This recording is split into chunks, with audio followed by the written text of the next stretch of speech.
Welcome to Pandemic, ladies and gentlemen. And are we having fun yet, boys and girls? I most certainly am, I must say. Pandemic is a multi-billion-dollar business, and I just want a piece of it, a big piece of it. There is an ancient Chinese curse that you might live in interesting times, and that surely we do have. And the Mandarin character for crisis is a unique marriage of two Mandarin characters, danger and opportunity, to remind us that wherever there is danger, there is always, always, always opportunity. Fortune always favors the bold in battle. So carpe diem, seize the day, and be bold. You have been chosen as a project management team to develop a solution for a pandemic pathogen that has infected over 34 million Americans to date, and that has been attributed to the deaths of over 609,000, most of whom have been the elderly in nursing homes. A known risk from the very beginning, but today there is a new product for everyone, the Pfizer, the Moderna, and the Johnson & Johnson vaccines. So let me explain how you'll be evaluated in this pandemic apprentice project management simulation. Hello, my name is Major Mike Webb, and I am running for Arlington Public School Board. And this is truly a very unique school board race because last year every school board across America was basically selected to appear on a reality show version of the Apprentice Pandemic Edition. But it was not just a test for public school boards, but apparently, at least according to White House Press Secretary Jen Psaki and Surgeon General Vivek Murthy, as of July 15th, President Joe Biden is taking an IQ test on America because that same Joe Biden, who even had unprecedentedly secured the endorsement of the American scientists, had to acknowledge that despite winning over 51% of the popular vote with woke, highly educated, and enlightened voters, the majority of Americans are not quite as smart as they thought they were. And apparently a recognition that social media platforms had already recognized as early as February 2020, when Facebook first began to utilize the resources of Reuters to begin fact-checking posts on COVID-19 that neither they nor billions of users were able to discern by themselves to be fact or fiction. People were so unable to think for themselves that it was actually necessary, not until May, at least according to NPR, as the Center for Countering Digital Hate, or CCDH, had to use its own private resources to determine that just 12 people are responsible for the bulk of the misleading claims and outright lies about COVID-19 vaccines that apparently proliferate on Facebook, Instagram, and Twitter. The disinformation dozen produced 65% of the shares of anti-vaccine misinformation on social media platforms, said Imran Ahmed, Chief Executive Officer for CCDH. But there is a preliminary question, isn't there? What brain-dead idiot only receives their news from what they see on social media?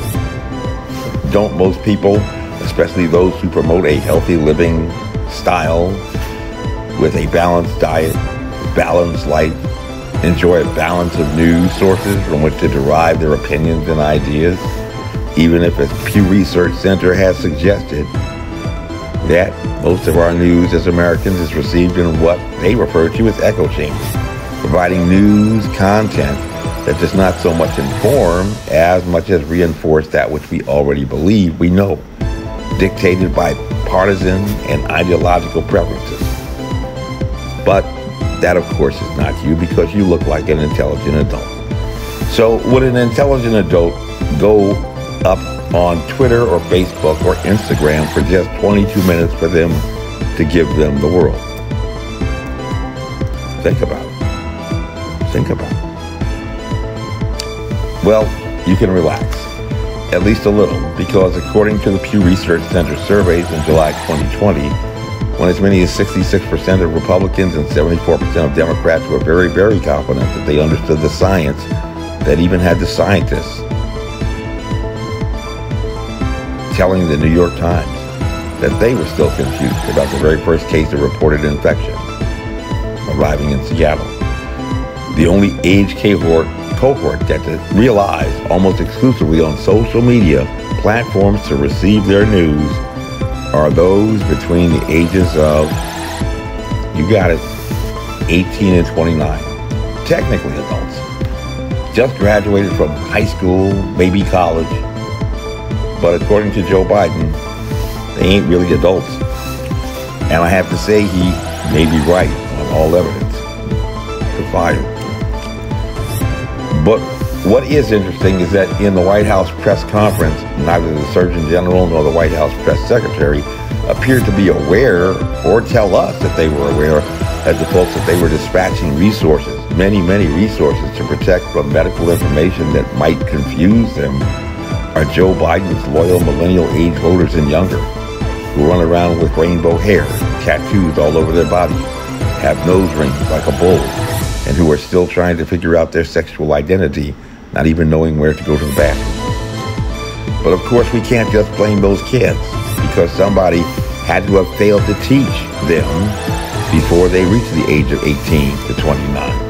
And if you're wondering why your kid who graduated from college is still sleeping on your couch and playing his music too loud, getting high and hanging out with his friends, it may not be because the job market was bad, even if your kid is telling you that, but because somebody failed to educate them and raise them right. You're fired. The president did know that the only people who need their hand held on social media to assist in recognizing reality are those between the ages of 18 and 29, right? Or was he talking to their parents who let them get that way? Or is the problem broader?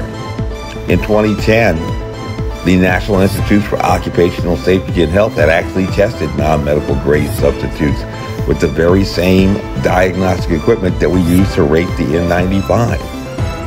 And at least a decade ago, before evolving science, like our 18 to 29-year-olds, they did not pass that test. When your car doesn't pass the inspection test, you go out and invent a new test? Well, that's what they did, and they still failed. In fact, they haven't passed any test by the CDC or by the WHO. But if you are not vaccinated, even Fauci says you need to wear one to protect yourself from the Delta variant that now makes up 99% of the new cases, having doubled since back in May. You look like an intelligent person. Does that make sense to you? Of course, last August, the CDC grew so concerned about the nose cheaters and folks that maybe had face masks on their head, and apparently some other odd behavior that they had observed about town. They actually had to resort to hiring a cartoonist to explain to our visual learners exactly how to wear the non-medical grade facial covering so that they could locate their nose and mouth in a respiratory tract infection public health crisis. To explain to our visual learners exactly how to wear these non-medical grade coverings that even not just NIOSH had said a decade ago, but even the Washington Post, albeit buried 4 paragraphs down, had reported last July would not work. But far more concerned about the fact that the president may not have identified in his need to provide parental guidance those people, or even restriction of content for our young adults between the ages of 18 and 29, is that we have to hope that the president actually knows that social media is just a small part of cyberspace, and that back in 1997, in the Supreme Court case of Reno v. ACLU, the Supreme Court had described the internet as somewhere between a vast library and a large, sprawling mall filled with countless items to examine, and had expressly stated that just about every range of human thought was represented on it in documents and web pages, and that the chances of actually finding one piece of information without actually trying to locate it was just like stumbling upon it by a complete accident was actually extremely rare. So if you think it is bad getting suspended and placed in Facebook jail for a few weeks because of your offensive content, imagine if that was your entire range of reality.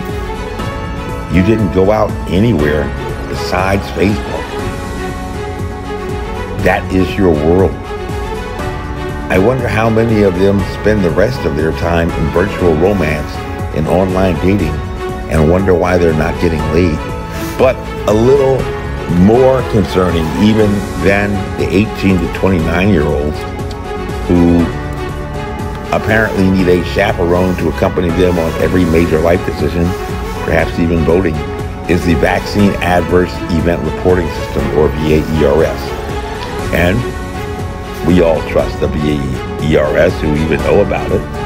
And I will bet that not even one person between the age of 18 to 29, certainly, ever had a reason to inquire exactly how all of those little figures got into that report, and were reported so that we could obtain a good idea of what problems might be arising from the vaccines for which currently both Pfizer and Moderna are still seeking full approval. Some people say they will take the vaccines when they get fully approved, so it may be important information for them on this big reporting system.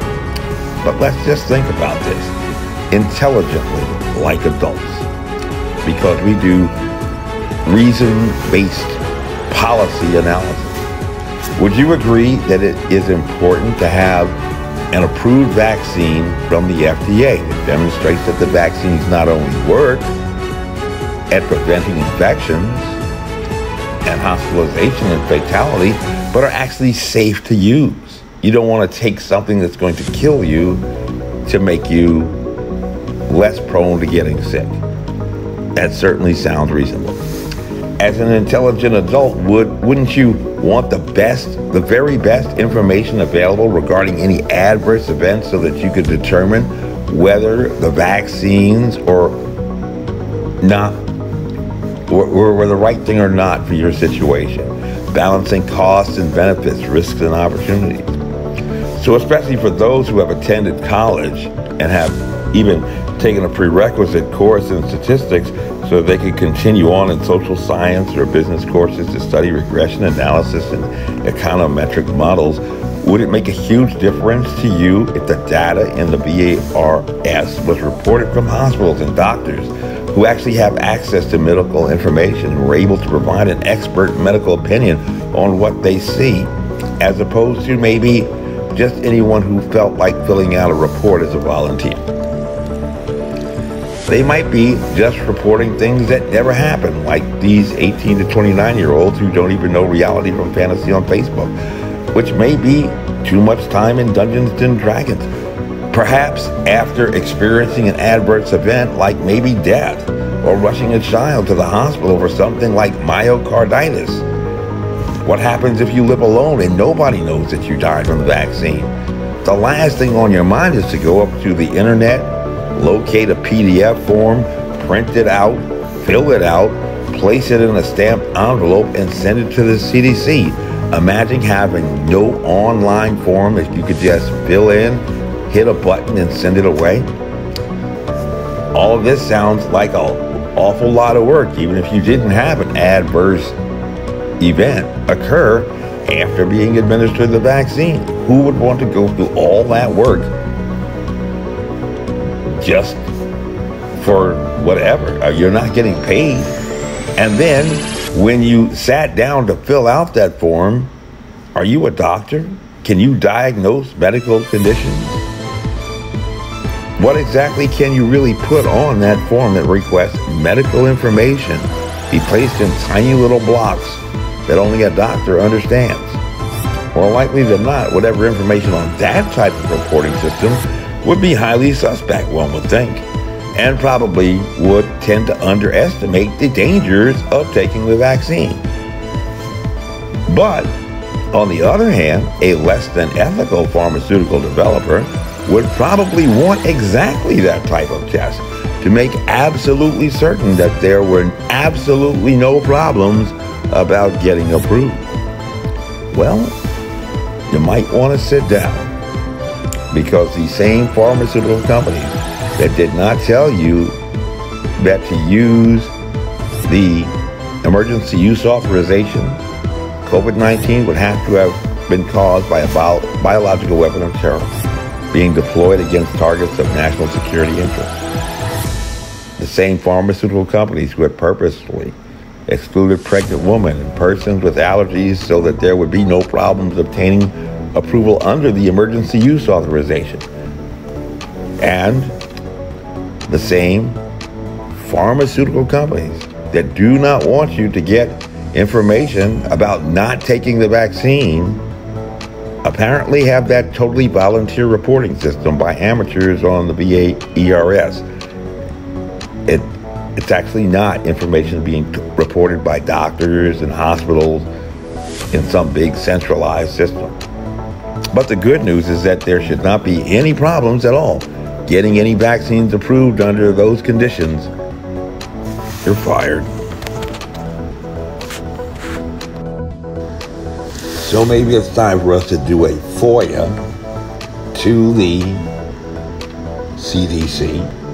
It maintains the ERS, but also the FDA, who are going to approve the vaccines and tell us to give us some data on the actual number of people who died taking this vaccine, as reported by doctors and hospitals and clinicians who know what they're talking about, and have that data disaggregated by race, sex,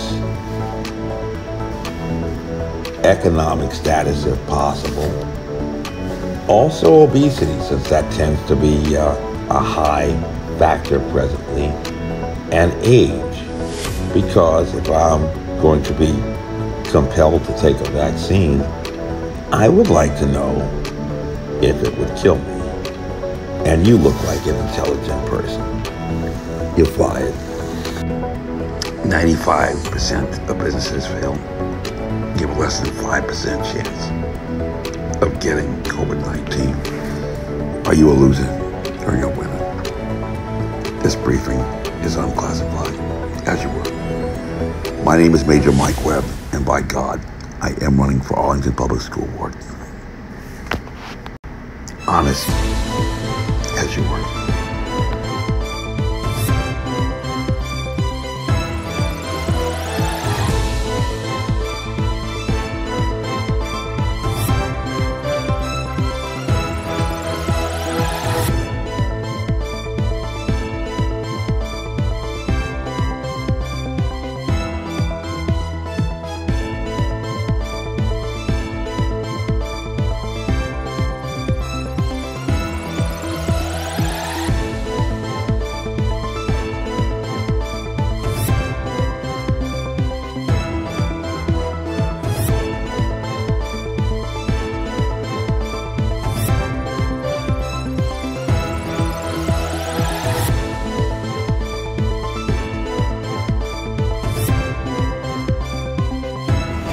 My friend, unless your daddy happens to own the railroad, we're going to enjoy a very brief acquaintance.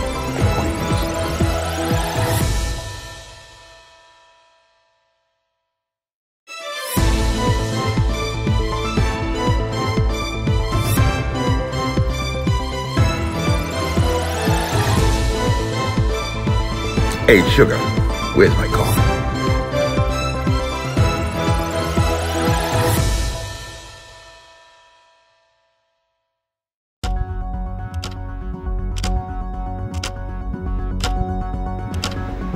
Still here?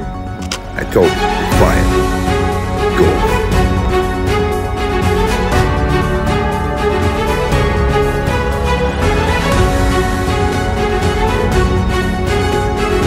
This advertisement was authorized by Mike Webb.